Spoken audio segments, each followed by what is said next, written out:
তৃণমূল জামানা এক ব্যক্তি তিন জায়গায় হাজিরা। গারুলিয়া পৌরসভায় এসে এসআইআরের হুঁশিয়ারি বিধায়ক অর্জুন সিং এর।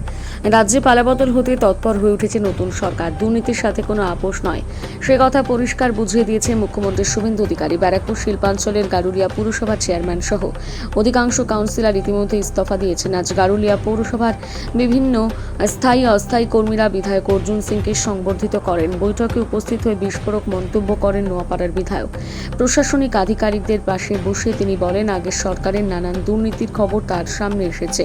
বহু অস্থায়ী কর্মী নির্দিষ্ট জায়গায় কাজ করার পর তিনি জায়গা থেকে তাদের নাম ঢুকিয়ে মাইনে তুলেছেন, যা সম্পূর্ণ বেআইনি।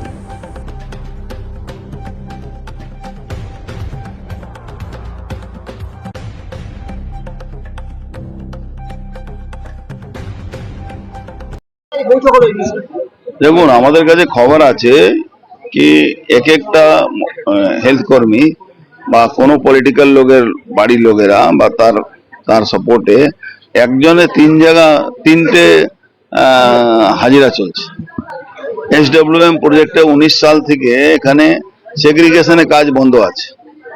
এটা একটা বড় সমস্যা আছে, এটা ইমিডিয়েট সর্ট আউট। তারপরে সামনে বৃষ্টি আসছে, তার আগে সব এলাকা পরিষ্কার পরিচ্ছন্ন, যাতে জল কোথাও না জমে। আর কারোর সঙ্গে আমাদের ব্যক্তিগত শত্রুতা নেই। কাজ করলে টাইমলি কাজ করতে আসতে হবে, এনাকে বাড়িতে থাকবো হাজিরা চলবে এটা হবে না। এই ব্যাপারটা খুব সিরিয়াসলি কনসার্ন আছে। আমরা ইও সাহেবকে, এফও সাহেব, সারা হেলথ কর্মী আছে, সবাইকে জানিয়ে দিয়েছি।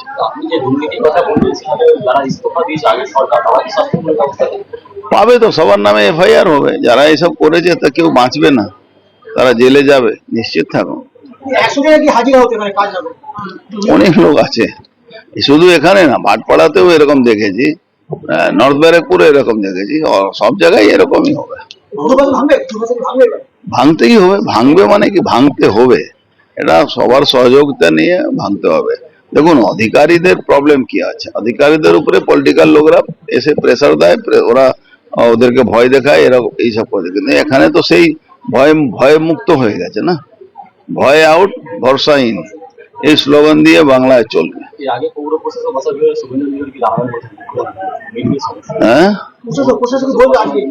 আজকে বসে যাওয়ার কথা।